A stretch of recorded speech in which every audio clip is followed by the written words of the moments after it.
Hi everyone! Good evening! I'm back! It's your Mama Sam para dito sa ating Sam TV ngayong araw na to. So, kamusta naman kayo mga amigo, amiga, kumare at kumpare? So, sana lahat kayo ay okay at safe tonight.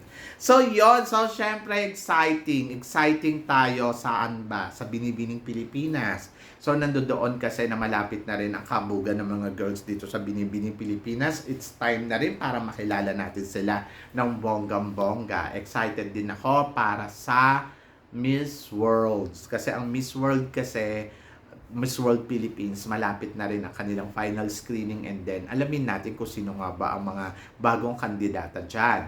Tapos, ano pa ba? Syempre, inaabangan ko din syempre yung kabugan talaga dito sa supranational kasi ang supranational ay next month na at lalaban nga ang ating pambato na si Althea na talaga namang ready na. So, yon.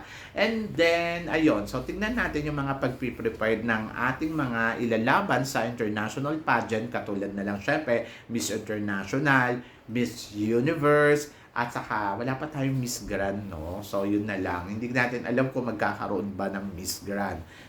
Yan ay hindi natin sigurado. Baka wala tayong kandidata. Pero sabi naman nung iba, okay lang naman daw na walang kandidata.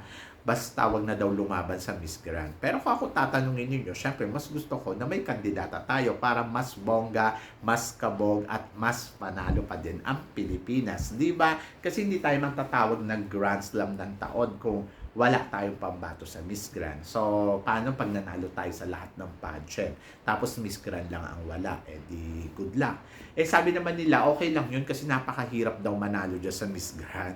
Actually, hindi mahirap manalo. Dapat kasi alam natin kung sino yung dapat natin pinapadala na magugustuhan ng organization na yun. Ganon. Ayun yung nagiging problema dyan kaya hindi tayo nananalo. So, eto na. Ang sabing ganon dahil daw Black Beauty daw yung pambato natin sa Miss Universe, paano daw yun? Hindi naman daw tayo magugustuhan ni Kun An. Saka possible daw na ma-El Tocuyo tayo ng bonggang-bongga sa Miss Universe. Pag na-El Tocuyo tayo, kasalanan na ng org yun, ng organization yon. Alam nyo kung bakit. Sa dami ng magagaling na kandidata na lumaban dito sa Miss Universe Philippines, ayan ang pinili nila, di ba?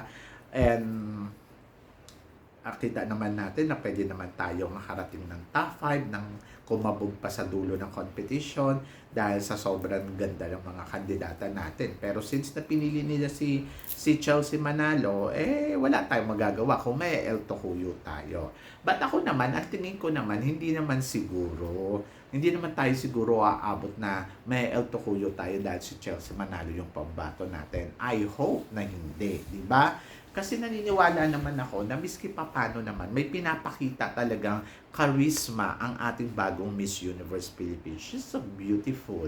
And then parang feeling ko yung beauty niya kakabugto ng bonggang-bongga sa Miss Universe. So, yon. Kaya hindi ko nakikita na mali ang pagpili ng org. Kasi hindi naman siguro sila,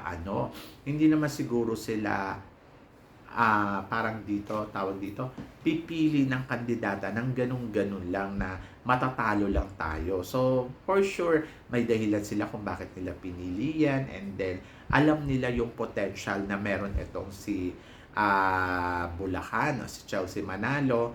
So, alam natin na hindi naman ganun yung org natin na parang babaliwalain lang natin yung laban natin sa Miss Universe. Potential.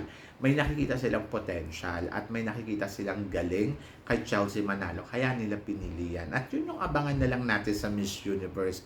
Dahil pagdating naman sa Miss Universe, for sure, papalakpak ka. Di ba? Kasi magaling naman si Chelsea, natalo niya nga yung mga ilang frontrunner dito sa Miss Universe Philippines So, ibig sabihin, magaling siya. So, kailangan lang talaga ng magandang preparasyon. Ganon. Pag hindi siya nag-prepared, ayun, may El Tocuyo tayo, promise. So, yan. Kailangan niya ng preparasyon para mas makarating tayo sa dulo ng competition. Yun lang naman importanteng kailangan niyang gawin dito sa laban sa Miss Universe. Yan. Excited ako sa anong ipapakita at paghahandang gagawin niya. And then, excited din ako para sa ibang kandidata Katulad ni Alexi Brooks. Kasi si Alexi parang feeling ko, nako, kakabog din to. Ang sabi ng ganon, dapat daw si Alexi na lang daw ang pinadala sa Miss Universe. Kasi kung tutuusin ay mas deserve daw ni Alexi talaga ang mag-Miss Universe Philippines. Sabi ng ganon, hindi daw pinadala si ah, pinaabot si Iloilo sa top 5 para daw nakapag Q&A. Ako naman, para sa akin, okay din naman. Kaya lang kasi, ganun hindi talaga nila pinili eh. So, ako nga, masana nga sa susunod magkaroon sila ng final question sa mga kandidata. Hindi yung parang ganun lang, tapos iba-iba ang question, tapos kung sino yung pinaka natuwa kayong answer, yun yung panalo. Sana ang pinili nila dyan, pumili pa sila ng top 3 na lang. Ganon, kung sino yung best answer. Para sa top 3, nagkasubukan sa one question. Kung ano yung opinion nila. Parang feeling ko mas madali yon, mas maiintindihan ng lahat, at mas klaro. Ayun ang hirap sa Miss Universe Philippines. Parang, kasi pag one question lang siya, pwede kasi na magkaroon lang ng ng konting tawag dito, konting pagitan.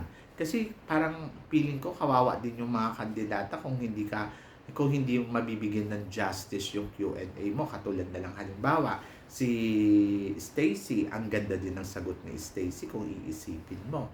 Talagang siya talaga yung panalo kung magbe-base ka lang doon talaga sa Q&A. Dahil iba din yung sagot ni Stacy. But, eto kasi si Chelsea Manalo, mas impressive kasi at may puso. Kaya lang, kung nagkaroon pa sila ng final question, halimbawa, kung pipili pa sila ng tatlo, ang mapapasok dyan si Atisa, si Stacy, at saka si Manalo. I think one question, doon, magkakaalaman talaga at lalabas talaga yung galing ng kandidata. Pero sabing gano'n, kahit naman daw magkaroon ng final question, at least sa Manalo daw ay magiging second runner-up pa rin. But hindi mo alam, depende. Depende yan sa sa isinagot ng kandidata. Sa Miss Grand nga, meron ng tinatawag na final question na one question lang di ba? So, para magkasubukan lang ng galing. Kasi pag one question kasi, iba-iba yung opinion. Tapos, mas parang lalapit doon yung kung sino talaga yung magaling. Ganon. Kasi diyan magkakaroon ng parang, ano bang idea mo dito sa tanong na to? So, ako mas gusto ko yung nagkaroon sana sila ng final question. Anyway, so ako, tapos na ang competition, siguro mas maganda, ihanda na lang ng maigi itong si Chelsea Manalo para sa laban niya sa Miss Universe Philippines, sa Miss Universe sa Mexico, at para makakabog pa siya doon ng bonggang-bongga. Kasi once na makakabog siya doon, ayun na yun. Di ba? Kasi kailangan talaga preparasyon. Preparasyon ang importante. Sabi nga ni Osmel, i-prepare ninyo ng maigi yung pambato ninyo. As in, maigi. Para, alam mo yon, para ma-hit niya kung ano ang gusto ng Miss Universe organization. Makuha niya. Ako naman, sabing ganon, kasi Black Beauty siya, hindi siya magugustuhan. It doesn't matter, guys. Nasa preparasyon niya yon, na paano niya mapapa-amaze yung mga judges, paano niya mapapa-amaze ang mga may-ari, nasa kanya yon. So, depende yon sa organization natin kung paano nila tutulungan si Chelsea Manalo na makausog pa sa mga ibang sa iba pang mga aspeto ng pageant ng Miss Universe Philippines, kung paano mapapansin si Chelsea Manalo. Kasi sa totoo lang ang ganda ng ino-offer natin. Meron siyang body, beauty, and brain.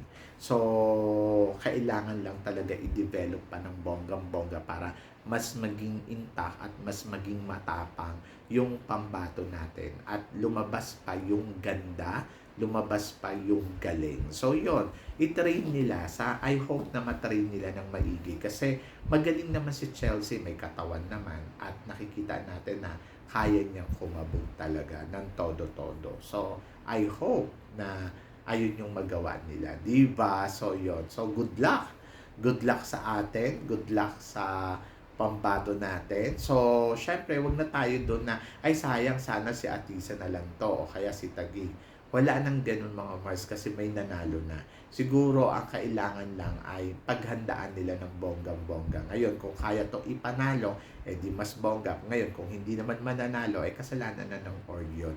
Hindi na natin problema yun. Diba? So, yun. Ayun lang yung nakikita ko dyan. So, ang kailangan lang natin gawin ay sumuport na lang. Wag na muna natin isipin yung mga El Tocuyo na yan. Matagal pa yan. Diba? So, yon. Kaya kayo guys, huwag kayong mag-alala. Abangan na lang natin yung laban nila sa Miss Universe. Diba? So, at doon malalaman natin kung ano magiging kapalaran ng pambato natin. Sabi ng ganon, basta maganda ka, may laban ka. Ganon. So, yun guys, kayo guys, ano guys ang masasabi ninyo dito sa mga pinag-uusapan natin ngayon? Tingin ba ninyo, nagkamali na ba ang org sa pagpili nila na ilalaban natin sa Miss Universe Philippines? Mahina nga ba ang pambato natin? So please comment below para at least malaman ko naman kung ano naman ang chika mo sa mga tinatalakay natin ngayon. So yun guys, maraming salamat. Syempre, sa inyong lahat, sa walang sawang suporta at pagmamahal na binibigay ninyo, syempre dito sa channel ko. At sa mga hindi pa po nakaka-subscribe dyan, please don't forget to click like and subscribe my channel. At i-click na rin po ninyo ang notification bell para lagi kayong updated, syempre, sa aking mga chika. Sabi ng ganon, always keep smiling and always think positive. Walang imposible guys, magtiwala lang tayo sa itaas. Kaya guys, hanggang dito na lang, hanggang sa muli nating chikahan. Paalam. Thank you guys.